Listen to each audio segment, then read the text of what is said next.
Good morning. Morning. എപ്പോ എത്തി? Sir ഇന്നൊരു രക്ഷയില്ല. പോയിട്ട് നാളെ വാ. ആ morning sir. Good morning. Morning. ആ മദ്രാസിൽ പോയിട്ട് ഇത്ര വേഗം എത്തിയോ? ഞാൻ മോർണിംഗ് ഫ്ലൈറ്റിനെത്തി. അത് അശ്വതിയുടെ വീട്ടിൽ നിന്നും കിട്ടിയ കുറെ ആൽബങ്ങളും കുറച്ച് റെക്കോർഡ്സും ഉണ്ട്. അവിടെ അന്വേഷിച്ചിട്ട് വല്ല പ്രയോജനം ഉണ്ടായോ? പ്രത്യേകിച്ച് ഗുണമൊന്നും ഉണ്ടായില്ല സാർ. ഇവിടുത്തെ ജനങ്ങളുടെ അഭിപ്രായം തന്നെയാണ് അവിടെ ഉള്ളവർക്കും. Shall I open it for you? ഇപ്പൊ വേണ്ട, you keep it in the store. ശരി സാർ. വരൂ.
Vikram. Sir. Both of you please come. Chacko.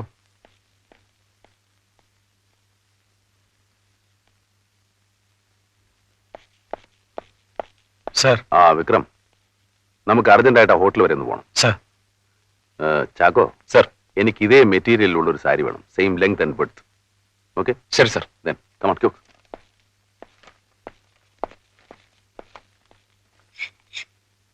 Sir. കിട്ടിയോ? സെയിം മെറ്റീരിയൽ കിട്ടി, കളർ വ്യത്യാസമാണ്. അത് സാരമില്ല. ഇതെന്തിനാ സാർ? അതൊക്കെ ഉണ്ട്, പറഞ്ഞുതരാം.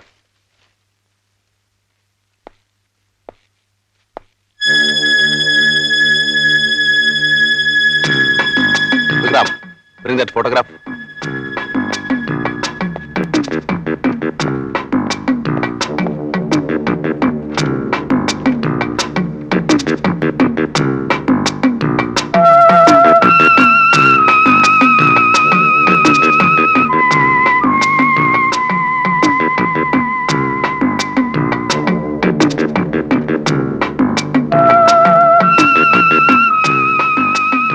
Bring that suit.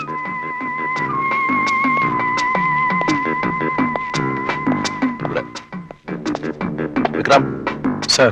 Remove the bed.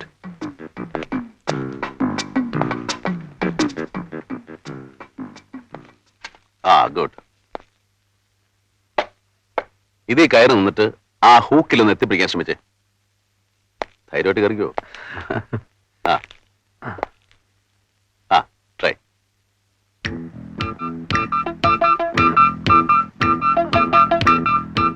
പറ്റുന്നില്ല സാർ. ഒന്നുകൂടെ ശ്രമിക്കേ.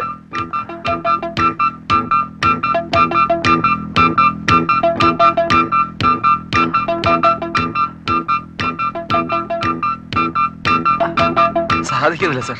എത്ര ഇഞ്ചിന് കുറവുണ്ട്? ഒരു 4 ഇഞ്ചിന്റെ കുറവുണ്ട്. തന്റെ ഹൈറ്റ് എത്രയാ? 5 അടി 9 ഇഞ്ച്. 5 അടി 9 ഇഞ്ചും 4 ഇഞ്ചും കൂടെ കൂട്ടിയാൽ 6 അടി 1 ഇഞ്ച്. അപ്പോ അശ്വതിക്ക് 6 അടി 1 ഇഞ്ച് പൊക്കം ഉണ്ടായിരുന്നെങ്കിലേ കെട്ടിത്തൂങ്ങാൻ ഈ ഹുക്കിൽ സാരി ഒരുക്കാൻ സാധിക്കുമായിരുന്നുള്ളൂ. ആമൈ കറക്റ്റ്? സർ. ആ പെണ്ണിന്റെ പൊക്കം എത്രയാ? 5 അടി 4 ഇഞ്ച്. അപ്പോ ഈ ഹുക്കിൽ അവൾ അങ്ങനെ സാരി കുരുക്കി?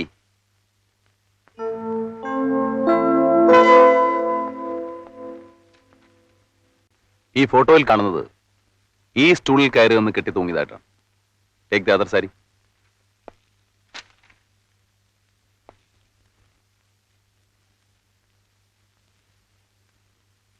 ഈ സാരിയെ കൊളുത്തിടണം. സാറ് ഹൈറ്റ് ആ ടീപ്പ് എടുക്കും.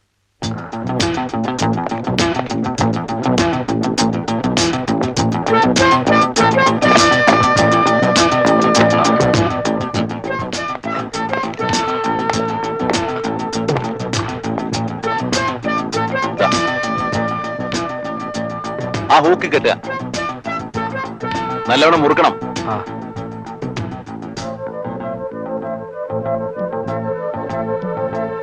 മുറുകിയോ? ആ ഇനി കഴുത്തി കുറുക്കിടുക. താഴോട്ട് ചാടിയാൽ യു വിൽ ഡൈ. അതാണ് സ്വാഭാവികമായ ആത്മഹത്യ. ഇത് തന്നെയല്ലേ അശ്വതിയും ചെയ്ത്? Use your brain mister Vikram. നമുക്ക് കിട്ടിയിട്ടുള്ള ഫോട്ടോഗ്രാഫിൽ ഈ ടീപ്പോയുടെ സ്ഥാനം അവിടെയാണ്. അശ്വതി ഉപയോഗിച്ചു എന്ന് പറയപ്പെടുന്നത് ഈ സ്റ്റൂള് മാത്രമാണ്. ഈ സ്റ്റൂള് മാത്രം ഉപയോഗിച്ചാൽ ഈ ഹൈറ്റ് കിട്ടില്ല. You get me? Sorry sir. ഇനി ആ കുരുക്ക് കഴിച്ചിട്ട് താഴോട്ട് ഇറങ്ങും. Put the other end in the hole. Other end. ആ സി, ഈ സാരിയിൽ ഈ ഭാഗത്ത് മാത്രമേ അഴുക്കുള്ളൂ. Okay, wait. ഈ സാരി നോക്കിയേ. ഈ സാരിയിൽ ഉള്ളതിനേക്കാൾ കൂടുതൽ അഴുക്ക് ഈ സാരിയിൽ എങ്ങനെ വന്നു? എങ്ങനെ വന്നു സർ? എങ്ങനെ വന്നു sir? I will show you. Get down.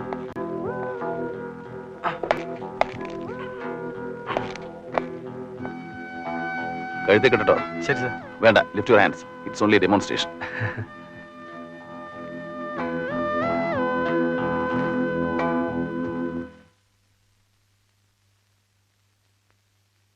Ready? Yes. ആ.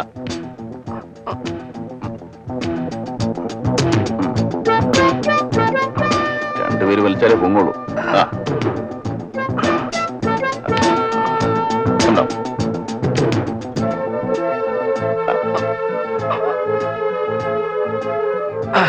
I M sorry. It's all right, sir. ഇപ്പൊ മനസ്സിലായോ അശ്വതി കെട്ടിത്തൂങ്ങാൻ ഉപയോഗിച്ച സാരിയിൽ എങ്ങനെ അഴുക്ക് വന്നു? സാരിയിൽ അഴുക്ക് പുരളാനുള്ള കാരണം വേറെയും ആകാമല്ലോ. ഒരുപക്ഷെ സാരിയുടെ ബലം അറിയാൻ വേണ്ടി അവൾ ഹൂക്കിൽ സാരിയിട്ട ശേഷം തൈര് കടയുന്നത് പോലെ താഴോട്ടും മേലോട്ടും വലിച്ചാലും അതിൽ അഴുക്ക് പുരളാൻ സാധ്യതയില്ലേ? കഴുത്തിൽ കെട്ടി വലിച്ചാലും അഴുക്ക് പുരളുമല്ലോ.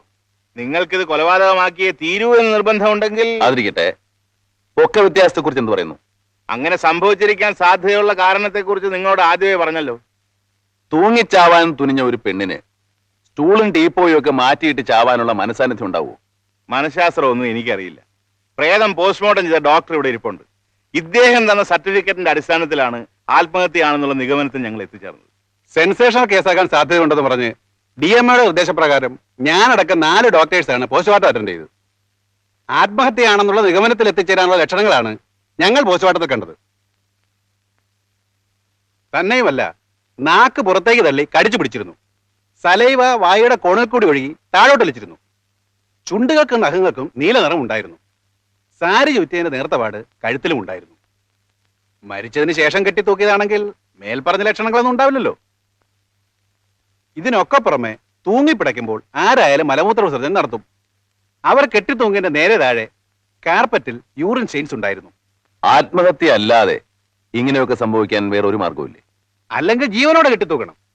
അങ്ങനെ ആയിരുന്നെങ്കിൽ അവൾ ഏർത്ത് കാണണം. ബോഡിയിലെങ്ങും ബലപ്രയോഗം നടത്തിയതിന്റെ യാതൊരു ലക്ഷണവും കാണുന്നില്ല. അടച്ചുപൂട്ടിക്കിടന്ന മുറിയിൽ അകത്ത് ആളെങ്ങനെ കയറി? കൂടാതെ അവിടുന്ന് ഒരു സാധനവും കളവ് പോയിട്ടില്ല. ഒച്ചയോ ബഹളവും ആരും കേട്ടിട്ടുമില്ല. സെക്ഷൽ അറ്റംപ്റ്റ് നടന്നതിന്റെ യാതൊരു ലക്ഷണവും കാണുന്നില്ല.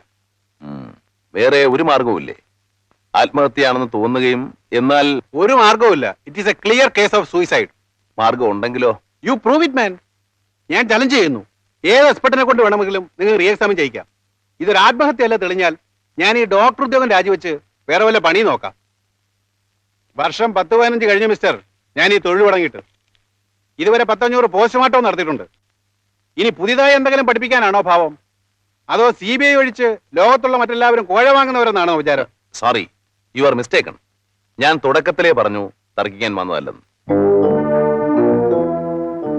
ഒരു മരണം നടന്നു, അതിന്റെ ഡിഫറെന്റ് പോസിബിലിറ്റീസിനെ കുറിച്ച് ഡിസ്കസ് ചെയ്യാൻ വന്നതാണ്. സ്വാമി, ഇപ്രാവശ്യം ചക്ക വീണപ്പോ മുയൽ ചത്തില്ലെന്ന് കൂട്ടിക്കോ. ആയിക്കോട്ടെ, ഞാൻ ചോദിക്കുന്നത് ചിലപ്പോ അബദ്ധമായിരിക്കും. എങ്കിലും ഒരു സംശയം. ഒരുപക്ഷെ അവളെ കെട്ടിത്തൂക്കുമ്പോൾ അവൾ അബോധാവസ്ഥയിലായിരുന്നെങ്കിലോ? ആരോ ഏതോ രീതിയിൽ അവളെ കൊല്ലാൻ ശ്രമിച്ചു. ആ ശ്രമത്തിനിടയ്ക്ക് അവൾക്ക് ബോധം കെട്ടു. അതിന് ശ്രമിച്ചവർ അവൾ മരിച്ചു എന്ന് കരുതി ആത്മഹത്യയാണെന്ന് വരുത്തി തീർക്കാൻ കെട്ടിത്തൂക്കുന്നു. കെട്ടുമുറുകിയപ്പോഴാണ് ബോധം വീഴുന്നത്. എങ്കിൽ ഒരാൾ ആത്മഹത്യ ചെയ്തപ്പോഴുണ്ടാകാവുന്ന എല്ലാ ലക്ഷണങ്ങളും ഉണ്ടാവില്ലേ? എന്താ ഡോക്ടർ, അങ്ങനെ സംഭവിക്കാം അല്ലേ? സംഭവിക്കാം. Thank you. Vikram, sir. come on. Excuse me doctor. 501ാമത്തെ പോസ്റ്റ്മോർട്ടം ചെയ്യുമ്പോഴെങ്കിലും ഇതൊക്കെ ശ്രദ്ധിക്കണം. Come on. CBI എന്ന് വെച്ചാൽ സെൻട്രൽ ബ്യൂറോ ഓഫ് ഇഡിയറ്റ്സ് അല്ലെന്ന് പണ്ടൊരിക്കൽ പറഞ്ഞിട്ടുണ്ട്. നോട്ടി മായപ്പൊടി തൂക്കി ആളെ പിടിക്കാൻ മാത്രമല്ല, വേറെ പലതും ഞങ്ങൾക്ക് അറിയാമെന്ന് വഴിയെ ബോധ്യപ്പെടും. Okay Vikram, yes sir. പോട്ടെ.